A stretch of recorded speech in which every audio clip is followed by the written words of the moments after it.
룻기 3장 10절부터 마지막 절입니다.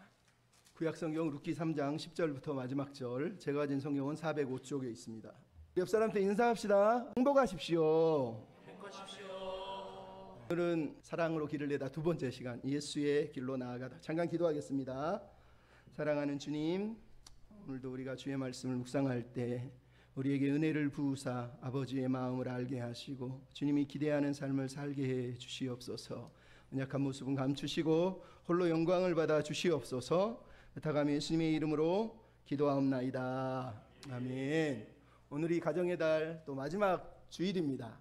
여러분, 가정의 달 행복하셨습니까? 여러분은 어버이 주일을 맞아서 내가 정말 괜찮은 어버이인지 한번 돌아보셨습니까? 또 여러분은 자녀인데, 하나님의 자녀이기도 한데 나는 자녀답게 살았는지 생각해 보셨습니까? 나가서 우리는 서로에게 스승이기도 하고 또 하나님이 우리의 스승이신데 우린 정말 주님의 제자답게 살았는지 여러분 한번 생각해 보셨습니까? 여러분, 저에게 꿈이 있다면 우리 모두의 꿈이라고 생각합니다. 우리가 우리의 스승 대신 예수님을 닮아가는 것이고 예수님을 따라서 살아가는 것이라 믿습니다. 최근에 제가 낭만 닥터 김사부라고 하는 드라마를 보고 있습니다. 그 드라마가 너무 좋은 이유는 그 드라마 내용이 꼭 예수님 이야기 같고 성경 이야기 같아서 그렇습니다. 김사부라고 하는 의사가 있는데 세상의 권력과 명예와 출세에 목숨 걸지 않고 내 앞에 있는 환자 한 사람을 살리는 일에 최선을 다한다는 거예요. 이 드라마가 계속 말하는 건 의사가 뭐냐는 거예요. 의사가 하는 일이 뭐냐는 거예요. 의사가 돈 버는 거냐? 의사가 출세하는 거냐? 의사가 성공하는 거냐? 아니라는 거예요. 의사는 내 앞에 있는 한 영혼을, 한 환자를 치료해 주는 게 의사라는 거예요. 그게 본질이라는 거예요. 지난주 드라마에서 그런 얘기를 해요. 의사는 뭐 하는 사람이냐 하면서 하는 말이 사람 하나를 구하는 게 우주 하나를 구하는 것보다 더 귀한 거랍니다. 여러분, 예수님이 뭐라고 그랬어요? 한 영혼이 천하보다 귀하다. 예수님은 잃은 양 한 마리를 위해서 자기를 희생하신 분이란 말이에요. 그러니까 이 드라마가 예수님의 모습을 그대로 보여주고 있어요. 어제는 그런 얘기도 하더라고요. 내가 의사로서 최선을 다했고 부끄럽지 않다면 내가 괜찮은 사람이라고 세상 앞에 자랑하고 설명하지 마라. 설명 안 해도 된다.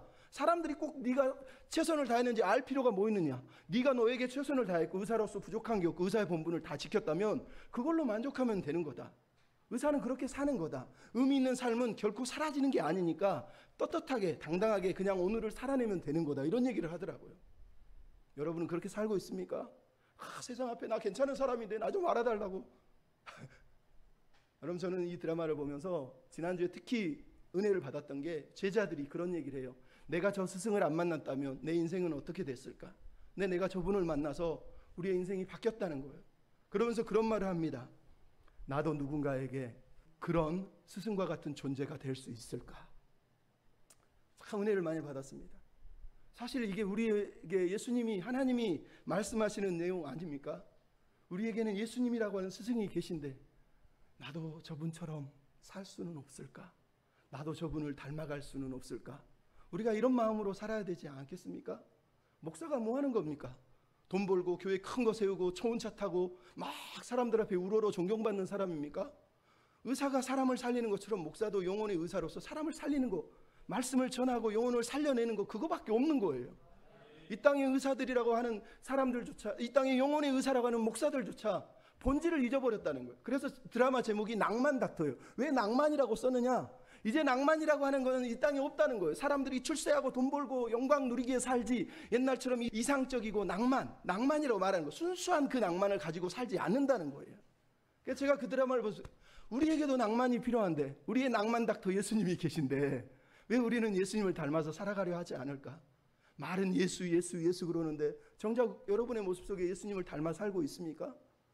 예수님을 닮고 싶어요. 이 간절한 마음은 없고 어떻게 하면 이 문제를 해결할까? 어떻게 하면 우리 집이 잘 될까? 어떻게 하면 우리가 행복해질까? 오직 그것 때문에 예수를 믿고 기도하고 헌금을 낸다면 여러분, 우리가 하나님을 믿는 사람 맞습니까? 네, 드라마를 보면서 예수님이 계속 생각났어요. 나는 어떤 사람이지? 저도 주님 보시기에 부끄러운 제자구나. 한없이 나도 모자란데, 이런 생각이 너무너무 많이 들었어요. 내가 목사인데. 그러면서 드라마를 보면서 시가 하나 떠올랐어요. 내가 사랑하는 사람, 정호승 시인이 이렇게 얘기했어요. 나는 그늘이 없는 사람을 사랑하지 않는다. 나는 그늘을 사랑하지 않는 사람을 사랑하지 않는다. 나는 한 그루의 그늘이 된 사람을 사랑한다. 햇빛도 그늘이 있어야 맑고 눈이 부시다. 나무 그늘에 앉아 나뭇잎 사이로 반짝이는 햇살을 바라보면 세상은 그 얼마나 아름다운가. 나는 눈물이 없는 사람을 사랑하지 않는다. 나는 눈물을 사랑하지 않는 사람을 사랑하지 않는다. 나는 한 방울 눈물이 된 사람을 사랑한다. 기쁨도 눈물이 없으면 기쁨이 아니다. 사랑도 눈물이 없는 사랑은 어디 있는가. 나무 그늘에 앉아 다른 사람의 눈물을 닦아주는 사람의 모습은 그 얼마나 고요한 아름다움인가. 여러분, 정호승 시인이 말하는 그 사람이 누굽니까? 우리 인생의 그늘이 되신 분, 우리의 눈물을 닦아주시는 분, 우리처럼 아프시고 우리처럼 눈물을 하시는 분, 예수 그리스도란 말이에요. 그분이 생각이 나요. 그렇게 나는 뭐 살지 못하니까. 오늘이 성령 강림주의라고 그럽니다. 성령 강림주일에 성령이 하시는 일이 뭡니까? 아까 우리가 부른 찬송가는 성령의 은사를 나에게 부으사 진리를 깨달아 주님을 알게 해 주십시오. 찬송가 453장도 예수도 알기 원하는 2절도 이렇게 써 있어요. 성령이 스승되셔서 진리를 가르쳐 주시고 거룩한 뜻을 깨달아 예수를 알게 하소서. 여러분, 성령이 오신 이유는 막 여러분한테 막 기적 체험하고 막 은사 방언하면서 막 자기 랄랄라 거리면서 막 자기 자랑하라는 게 아니에요. 진짜 본질은 내가 예수님을 닮아야 되는 거예요. 예수님의 형상을 이루기 위해서 성령이 우리 안에서 탄식한대잖아요. 그러니까 우리가 그런 사람이 되기 위해서 기도해야 되는 거예요. 옛날에 제가 윤상혁이라고 하는 선교사님 이야기를 한번 들려드렸어요. 이분은 초등학교 4학년 때부터 수영을 잘해서 공부는 못해요. 그래서 수영으로 대학까지 갔어요. 근데 공부를 너무 못하니까 시험만 보면 맨날 수학이나 이런 거는 빵점만 맞는 거예요. 그래서 운동만 하는 사람인데 어느 날 교회 다니면서 신앙이 높게 됐는데 하나님이 너 더 큰 꿈을 꾸면 어떻겠니? 그러더라는 거. 근데 아무리 생각해도 운동 외에는 수영 외에는 할 줄 아는 게 없는데 갑자기 나 의사가 되고 싶어 이런 생각이 들었어요. 그래서 하나님 나 의사 되고 싶어요. 아버지 나 의사 되기 위해서 미국 보내주세요. 야 이 미친놈아, 맨날 빵점 받는 게 무슨 의사야? 네 아니에요. 저 하나님이 이런 꿈을 주셨어요. 그러면서 아버지를 설득해서 미국으로 가요. 갔는데 토플 점수가 안 나오는데 어떻게 해요? 그래서 어떻게 할까 고민하면서 기도하다가 우연히 그리스도 나사렛 대학이라고 하는 곳에 들어가서 거기서 버텨서 간신히 토플을 합격을 해서 의사의 길을 걸어가서 실제로 의사에 합격을 해서 의사가 돼요. 근데 의사 생활을 하기 시작하는데 조이라고 하는 여자를 만났는데 이 여자분이 누구냐? 미국 여자인데 한국에서 25년 동안 아버지가 천안에서 선교사를 했던 분이에요. 그러니까 어려서부터 한국 기억이 아주 많은 여자분이신 거예요. 만났는데 둘이 이제 결혼을 해서 사는데 어느 날 조이가 원래는 저기 중동으로 선교를 가고 싶은데 기도를 했는데 하나님이 너 북한이 네 집이다 그러더라는 거예요.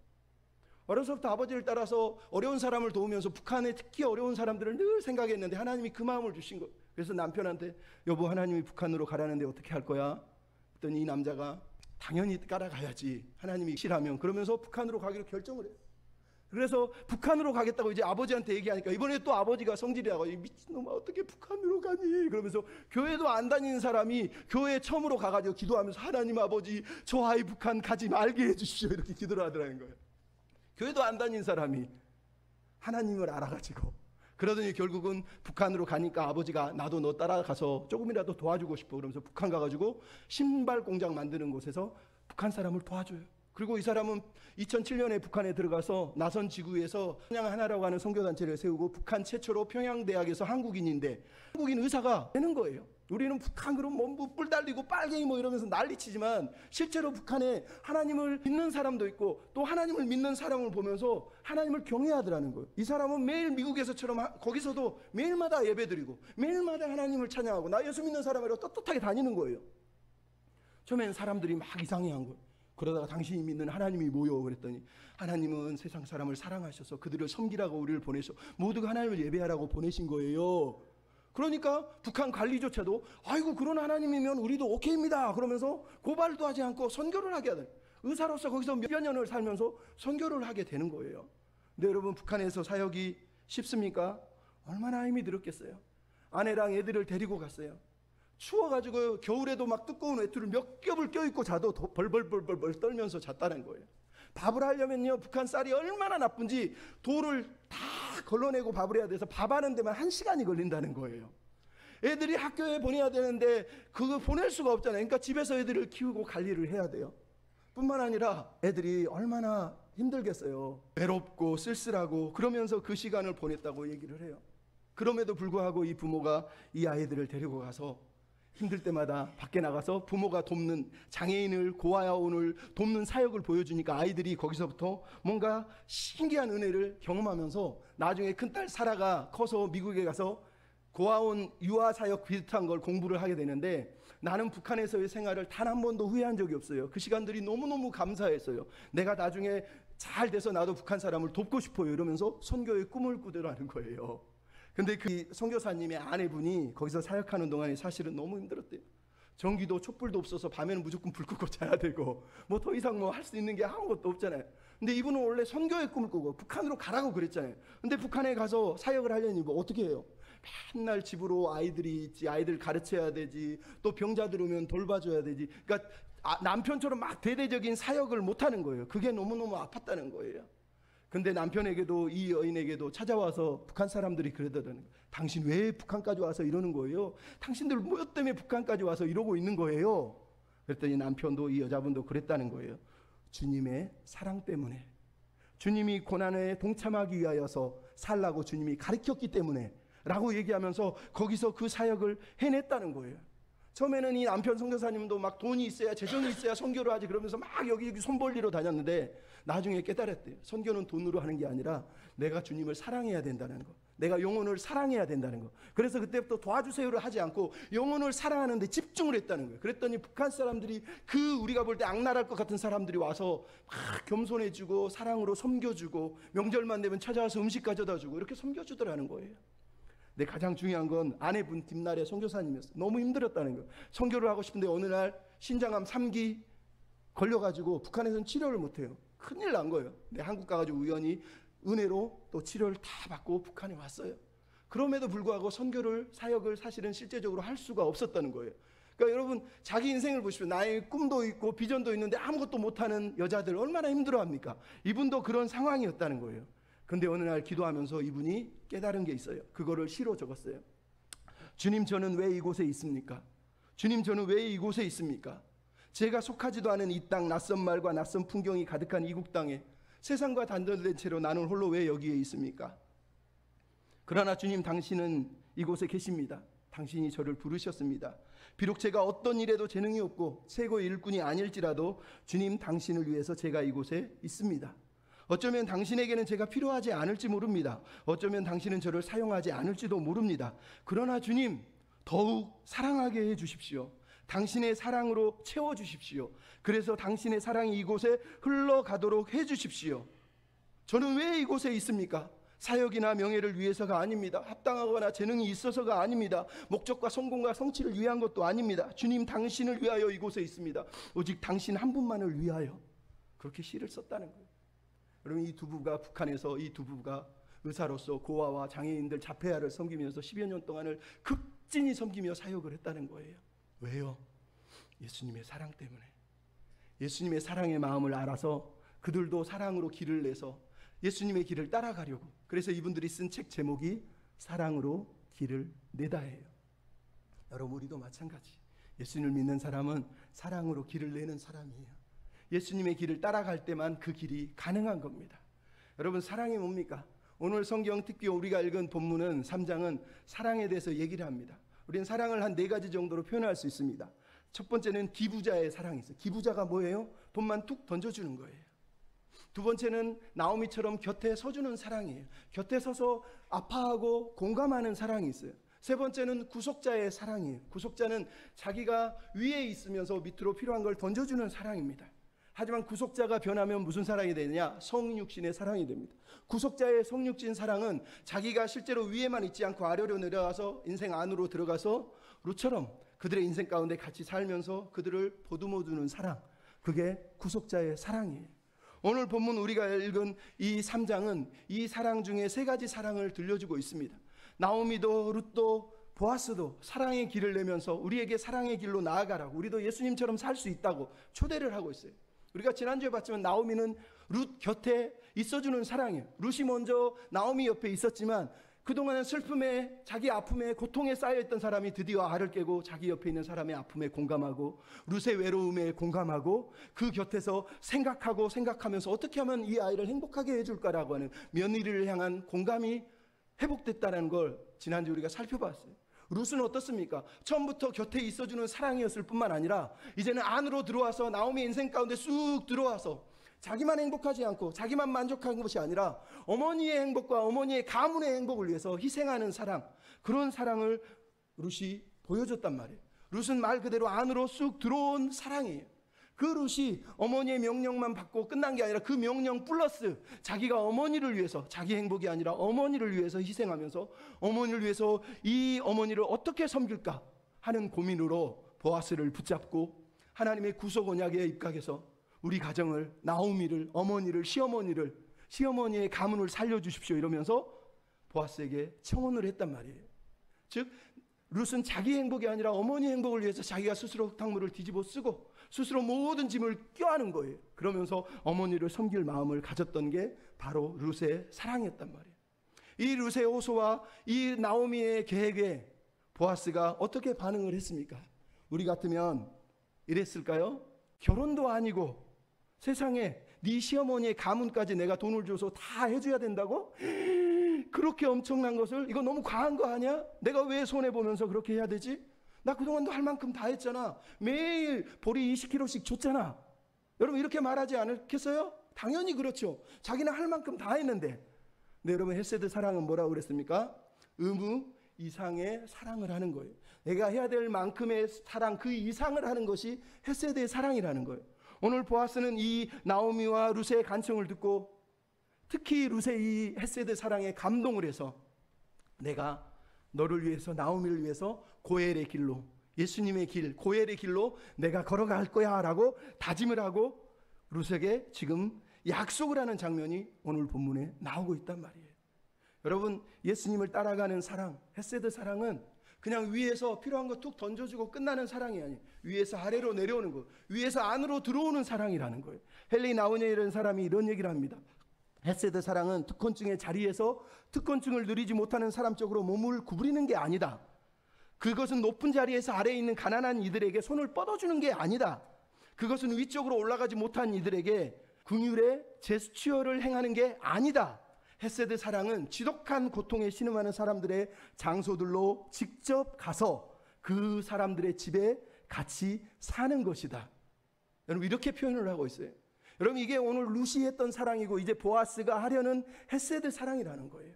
오늘 본문 10절에 보아스의 사랑의 특징이 나타납니다. 그의 사랑은 성숙한 사랑이라는 거예요. 여러분 젊은 여자가 야밤에 찾아와서, 야밤도 아니죠, 그 지륵 같은 밤에 찾아와서 자기 옆에 누워 있습니다.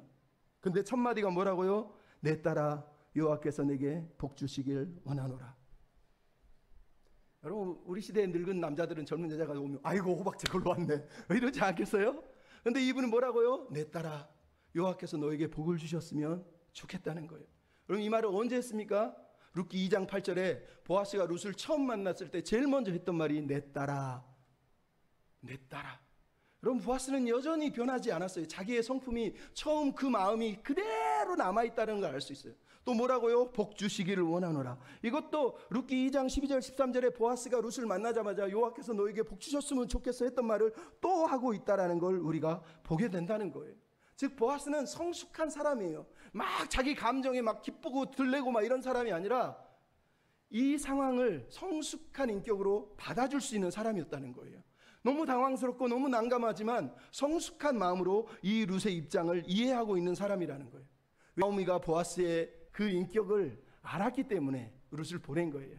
안 그랬으면 나오미가 룻을 보아스에게 보내지 않았을 거예요. 두 번째로 그는 경건한 사람이라는 걸 알 수 있어요.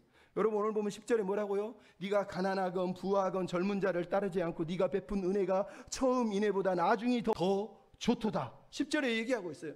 이 말이 무슨 얘기예요? 먼저 룻의 본심은 가난이나 부 이런 상황에 자기의 인생을 걸고 있지 않다는 거예요. 자기 행복을 위해서 지금 뛰어가고 있는 사람이 아니라는 거예요. 자기 행복을 위해서 뛰어갔으면 늙은이에게 안 왔겠죠. 젊은 남자에게 갔겠죠. 근데 룻은 그런 여자가 아니라는 거예요. 그럼 룻이 본심이 뭐라는 거예요? 그의 처음 인애와 두 번째 인애, 즉 시어머니를 향한 지극한 희생적 사랑, 그것에 있다는 거예요. 그것을 보아스가 알아채고 있다는 거예요. 처음 이내가 뭡니까? 1장 12절에 보면 자기 고국 부모 친척을 떠나서 어머니 시어머니의 하나님과 시어머니의 하나님의 백성이 되려고 왔던 그 이내가 처음 이내예요. 근데 두 번째 이내가, 오늘 두 번째 이내가 더 크다고 하는 그 이내가 뭐예요? 자기를 버려서 자기 시어머니의 가문까지 살리려고 하는 그 희생적인 사랑 앞에 지금 보아스가 깜짝 놀라서 감동을 하고 있는 거예요. 여러분, 다시 얘기하지만 그 당시가 사사시대예요. 사사시대는 타락의 극치를 달리던 시대예요. 그 누구도 남을 위해 희생하지 않던 시대예요. 자기의 욕심만 채우고 자기의 부만 채우고 자기가 하고 싶은 대로 살던 시대예요. 하지만 그 시대의 룻은 별과 같이 빛나고 있는 거예요.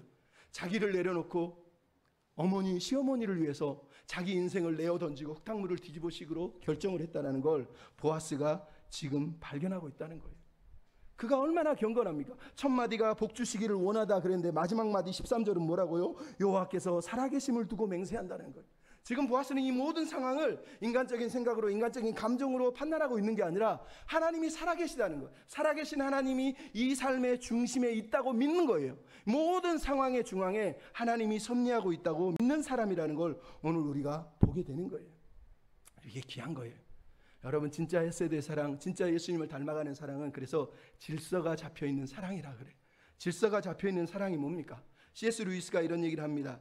내게 가장 중요한 사람보다 하나님을 더 사랑하면 그 사람을 지금보다 더 사랑하게 된다.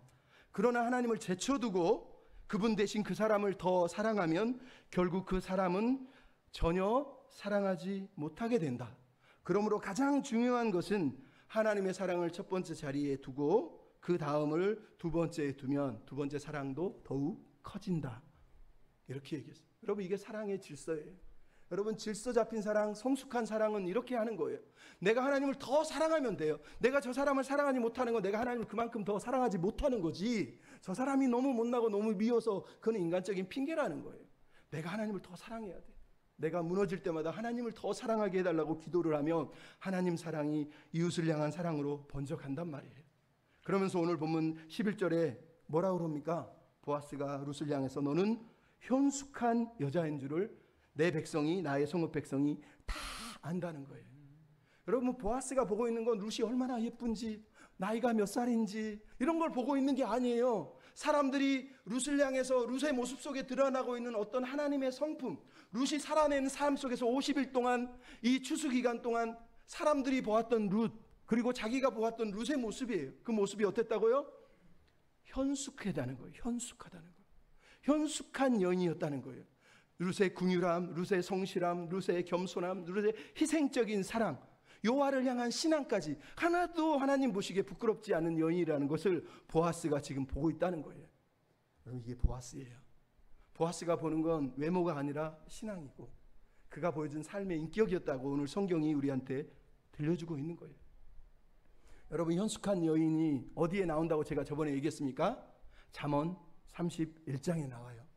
우리는 잠언이 시편, 잠언, 전도서 이런 식으로 가지만 유대인들에게 성경의 잠언은 언제나 잠언 다음에 룻기를 배치했어요. 잠언 31장에 현숙한 여인이 나오고 그 다음에 바로 룻기가 나와서 룻이 바로 이 잠언 31장에 나오는 현숙한 여자야 라고 이렇게 가르치려고 성경을 그렇게 배치한 거예요. 잠언 31장에 보면 10절에 뭐라고 그래요? 누가 현숙한 여인을 찾아 얻겠느냐? 그의 값은 진주보다 더하니라. 이러면서 얘기합니다. 그 여인은 삶의 모든 순간마다 성실하고 부지런하고 양식을 구해 베풀고 나누고 공고한 자를 향하여서 궁일의 선을 거두지 않고 정결하고 정숙하고 남편이 성문에 앉아서 장로들에게 인정을 받게 하고 능력과 정기로 본인도 옷을 입으며 지혜와 인애로 말하고 가정을 돌보고 자녀와 남편에게 칭찬이 끊이지 않으며 무엇보다 여호와를 경외함으로 모든 일에 성문에서 칭찬을 받는다는 거예요. 이게 현숙한 여인이라는 거예요. 여러분, 유력한 사람 보아스, 유력한 현숙한 여인 룻, 현숙한 유력한 두 단어는 제가 똑같은 단어라고 분명히 말씀드렸단 말이에요. 이 두 단어가 갖는 뜻이 뭐냐? 룻이 보인 삶과 보아스가 보인 삶이 동일한 삶이라는 거예요. 똑같은 신앙의 크기, 똑같은 신앙의 색깔이었다는 걸 우리가 오늘 확인하게 된다는 거예요. 그러니까 여러분, 오늘 본문 속에 나오고 있는 이 모습을 통해서 헷세대의 사랑의 삶을 살아가는 이 두 사람의 모습을 우리도 보고 배우라고 말하는 거예요. 그리고 마지막으로 보아스가 하는 일이 뭡니까? 실천하는 사랑이라는 거예요. 말만 하지 않았다는 거예요. 약속만 하지 않았다는 거예요. 그가 이제는 실천한다는 거예요. 내가 예수의 길, 고엘의 길, 내가 이 사랑의 길을 이제 직접 달려나가겠다라고 말하면서 12절부터 15절에 실천하는 사랑을 보여주고 있어요. 12절 13절에 뭐가 나옵니까? 룻에게 자신이 할 일을 말하면서 약속을 먼저 하고 소망을 주고 있어요. 약속을 하고 있어요. 내가 이 약속을 분명히 지킬게 라고 얘기를 한다는 거예요. 그리고 나서 12절 14절에는 또 뭐라고 그럽니까? 새벽에 룻이 조용히 빠져나가도록, 즉 룻이 그 누구에게도 헌담을 듣지 않도록 극진한 배려를 통해서 새벽에 룻을 내보내고 있는 것을 보게 돼요. 근데 내보낼 때 15절에 뭐라고 그랬다고요? 옷자락을 펴서 거기다 보리를 6대는 보통 한 20kg 정도 돼요. 처음 말 그거하고 비슷한 거죠. 많은 양을 짊어지어서 보냈다는 거예요. 왜요? 17절에 네 시어머니에게 빈손으로 가지 말라고 얘기했다는 거예요. 이게 얼마나 대단한 사랑입니까? 보아스는 그 상황 속에서도 여전히 룻과 나오미의 삶에 대해서 배려를 하고 있어. 이 여인들을 내가 어떻게 도와줄까? 자기가 할 일이 있지만 그것보다 더 앞서 긍휼의 마음으로 이 여인을 돌보고 존중하고 있다는 거예요. 얼마나 감사합니까? 저도 이런 사람이 아니고 우리 남자들이 다 이런 모습을 갖지는 못해요. 하지만 그런 사람이 되고 싶어요. 그렇게 우리가 기도하면 좋겠습니다. 에릭 프롬이 사랑의 기술에서 이런 얘기예요. 사랑이 뭐냐? 사랑은 주는 것, 사랑은 관심을 갖는 것, 사랑은 책임을 다하는 것, 사랑은 존중하고 소중히 여기는 것. 여러분, 사랑은 소중히 여기는 거예요. 존중해 주는 거예요. 함부로 막 대하고 함부로 막 자기 고집 부리는 건 사랑이 아니에요. 우리에게 존중하는 사랑, 소중한 사랑, 보아스 같은 마음을 가지고 살았으면 좋겠어요. 여러분, 이 본문 속에 보아스를 보십시오. 보아스에게 어떤 흑심이 있습니까? 나 이 여자랑 막 젊은 여자니까 결혼하고 싶고 막 이런 나이 먹은 사람의 그런 욕정이 있습니까? 전혀 없어요. 오늘 본문은 또 룻에게는 나의 돈 많은 남자랑 결혼해서 행복할 거야, 이런 지금 어떤 뉘앙스가 있습니까? 없단 말이에요. 보아스도 룻도 뭐에 집중하고 있어요? 하나님의 언약 안에 집중하고 있어요. 하나님의 언약의 사랑으로 이 가정이 하나님이 해보하는 회복된 가정이 되었으면 하는 마음으로 지금 서 있는 걸 우리한테 보여준단 말이에요. 그래서 룻기를 가리켜서 우리가 헤세드의 책이라고 말하는 거예요. 룻기 3장은 말 그대로 헤세드의 정점을 보여줘요. 헤세드의 진수를 보여주는 거예요. 헤세드의 사랑이 뭐냐? 룻처럼 보아스처럼 이렇게 한다는 거. 어떻게? 위에서 아래로 내려와 삶 속으로 들어와서 함께 집을 짓고 사는 사랑이라고 얘기를 해주고 있는 거예요. 그래서 오늘 본문 15절에 뭐가 나옵니까? 보아스가 룻을 보낸 다음에 자기도 성읍으로 바로 들어갔다는 거예요. 말만 하고 주저앉아 있는 게 아니라 자기가 이제는 성읍으로 들어가서 이 문제를 해결하기 위해서 지금 들어갔다고 말하는 거예요. 약속을 실행하려고. 왜냐하면 그 앞에 아직 장애물, 즉 가까운 기업물을 한 명이 더 있기 때문에 그 사람에게 먼저 자격을 주고 그 사람이 거부하면 내가 하겠다는 그 일념으로 바로 뛰어가고 있는 모습을 우리한테 보여주고 있는 거예요. 이 이야기가 바로 하나님의 언약의 사랑 이야기예요. 그래서 보아스가 달려가고 있는 거예요.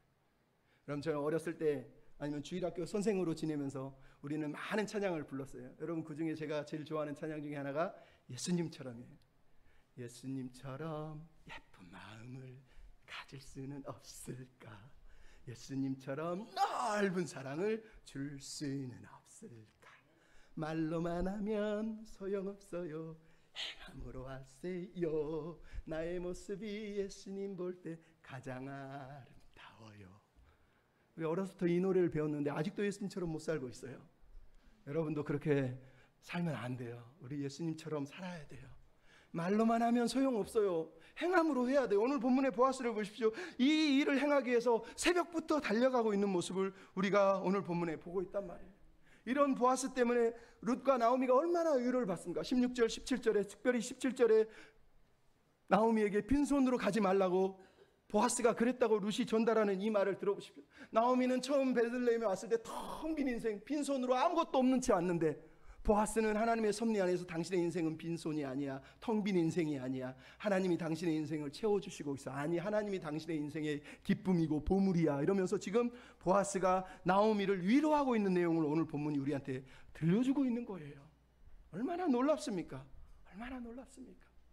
여러분, 오늘 본문 속에 드러나고 있는 나오미, 룻, 보아스, 그 누구도 하나님의 섭리에 딱 맡겨놓고 주저앉아 있는 사람이 없습니다. 기다릴 때는 기다리지만 행동할 때는 행동합니다. 오늘 보면 마지막 절은 뭡니까? 이제는 기다리는 시간이에요. 18절 뭐라고 그럽니까? 며느리에 앉아서 기다려라. 앉아라, 앉아라. 이제는 그가 쉬지 않을 것이다. 여러분, 하나님이 우리에게 섭리하시는 삶은 가만히 앉아있는 삶이 아니에요. 하나님의 섭리 안에서 안테나를 세우고 내가 움직여야 될 때는 움직이는 거고 내가 쉬어야 될 때는 서는 사람, 그게 오늘 본문에 나오는 사람이라는 거예요. 그래서 어떤 학자가 이런 얘기합니다. 하나님은 나오미의 계획과 룻의 담대한 순종과 보아스의 인자한 사랑을 통해서 놀라운 역사를 이루고 계신다. 텅 빈 나오미의 삶에 참 기쁨과 사랑의 의지를 회복시키신 하나님이 이제 나오미를 비롯한 이 세 사람의 일상적인 평범한 동기와 계획과 사건을 통해서 세상에서 당신의 목적을 이루고 계신다. 이제 이 세 사람에게 수동적인 자세는 조금도 찾아볼 수가 없다. 하나님의 주권과 섭리는 그들을 꼼짝 못하게 한 것이 아니라 오히려 그들을 대담한 용기를 허락했다. 이렇게 해석을 한 거예요.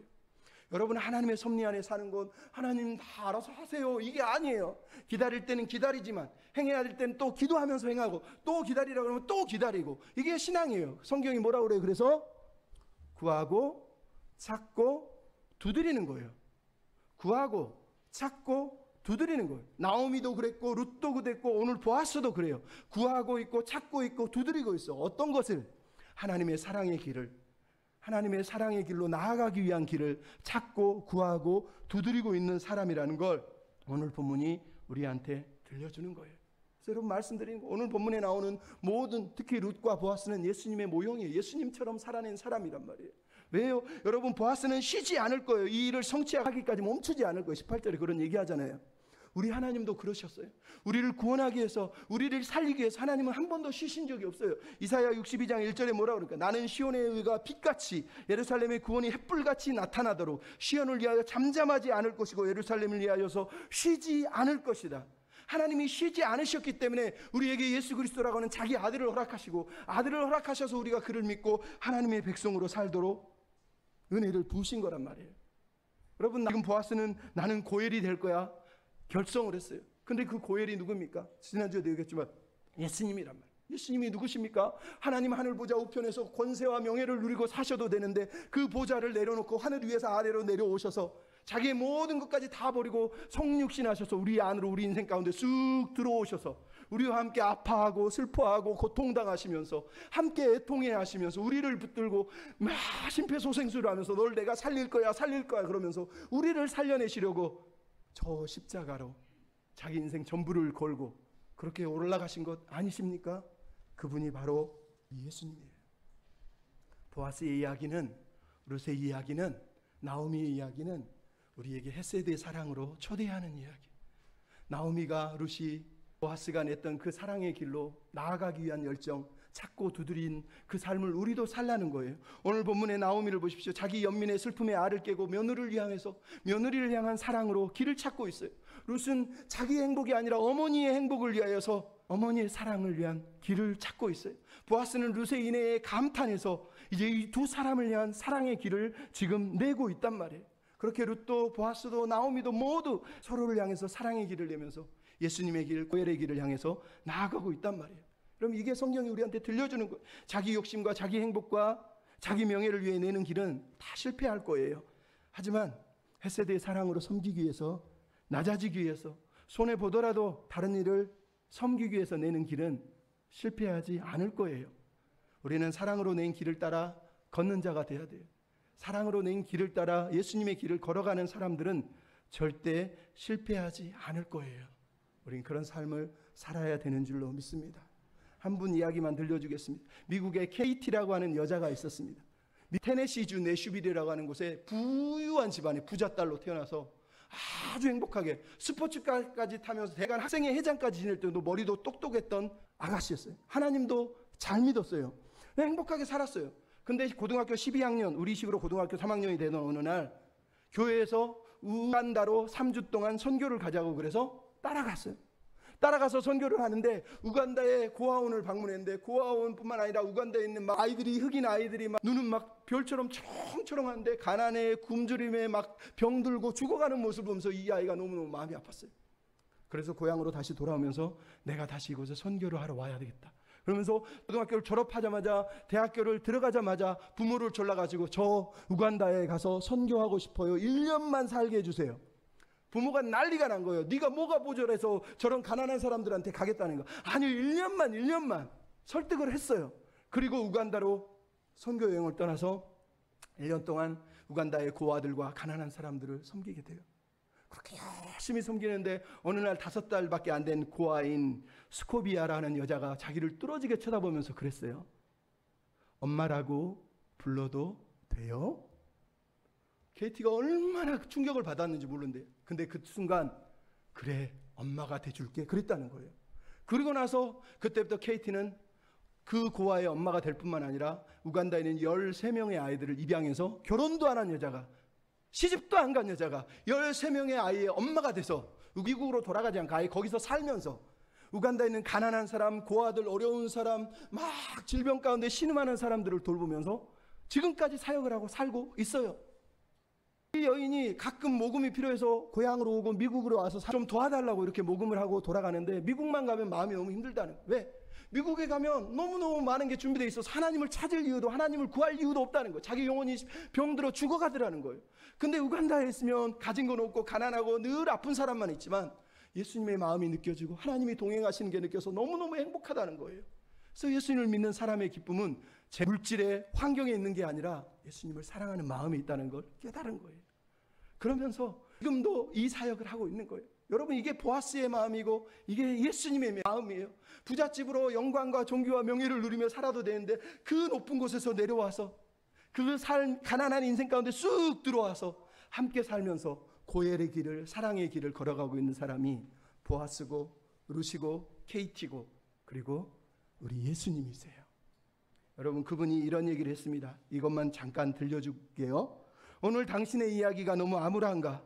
슬픔과 고난 때문에 모든 것을 포기하기 직전인가? 시커먼 먹구름이 당신을 집어삼키기 직전인가? 선물이나 은혜 비슷하게 생긴 것조차 눈에 보이지 않는가? 나도 그런 상황을 많이 경험했다. 지금은 삶이 편안하고 만사가 뜻대로 풀린다 해도 다 알다시피 어차피 인생은 다른 골목이 나타나게 되어 있다. 한 번도 풍랑을 만나지 않고 순항만 하는 인생은 없다. 하지만 내가 분명히 알고 장담할 수 있는 것 하나는 있다. 당신도 나처럼 시련 속에서 하나님의 얼굴 보고 그분의 어루만지심을 느끼게 될 것이다. 자비와 긍휼의 하나님은 우리를 가까이 이끄시고 그분을 다 함께 변화시켜 주실 것이다. 그분이 우리의 슬픔을 기쁨으로 바꾸고 우리의 고난을 은혜의 선물로 바꿔주시고 하나님이 우리의 어둠을 빛으로 바꾸시고 진정한 집으로 데려가실 것이다. 지금 우리님께서 우리에게 속삭인다. 사랑하는 자야, 힘을 내라. 그 소망을 끝까지 붙잡아라. 오직 나만 바라봐라. 내 역사는 아직 끝나지 않았단다. 소망을 굳게 부여잡자. 언제나 저 수풀에는 숫양이 있단다. 우리에게는 언제나 보좌 위에 어린 양이 계시다. 여러분, 우리가 이 어린 양 되신 예수님, 우리의 고엘 되신 주님을 기억하고 우리도 끝까지 사랑의 길을 따라 예수의 길을 걸어가는 저와 여러분이 다 되셨으면 좋겠습니다. 아멘. 우리 찬양, 마지막 찬양 한번 부르신 다음에 주님, 나도 예수의 길을 걸어가는 사람이 되게 해주십시오. 이런 마음으로 같이 잠깐 기도했으면 좋겠어요. 오늘도 나는 죽고 예수로 살기 원하네. 내 모습 속에 예수, 우리 기도하는 마음으로 흔적이 보이기를 원하네. 나는 곧 사라지고 예수만 남길 원하네. 나를 위해 피 흘리신 십자가 보혈의 예수가 보이네. 우리 삶 속에서 예수가 보이네. 우리 모습 속에 예수로만 살려 몸부림치며 세상과 싸워나가는 우리 모습 예수가 보이네. 예수가 보이네. 우리 삶 속에서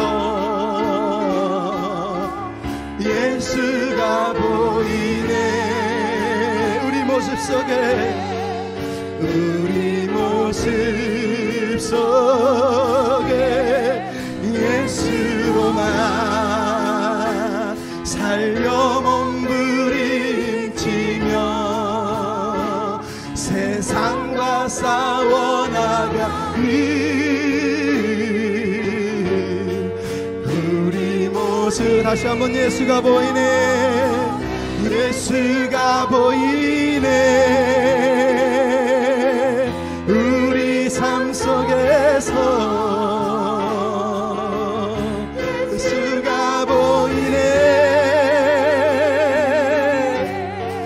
우리 모습 속에 예수로만 살려 몸부림치며 세상과 싸워나가는 우리 모습 속에 예수가 보이네. 우리 기도할 때 말씀을 생각하면서 여러분은 예수님을 보여주고 살고 있습니까? 여러분은 가정에서, 직장에서, 친구들과 사람들과 만나는 가운데서 예수님의 모습으로 살고 있습니까? 주님 우리에게 은혜를 부으셔서 내 삶이 예수의 흔적이 되고 예수를 증거하는 삶이 되게 해주시옵소서. 나도 예수의 길로 보아스처럼 룻처럼 KT처럼 그 길로 나아가서 사랑의 길을 내는 자가 되게 해주시옵소서. 우리의 마음으로 우리 자신을 돌아보며 잠깐 기도하기를 원합니다. 같이 기도하겠습니다. 사랑하는 아버지, 우리가 오늘 주 앞에 섭니다.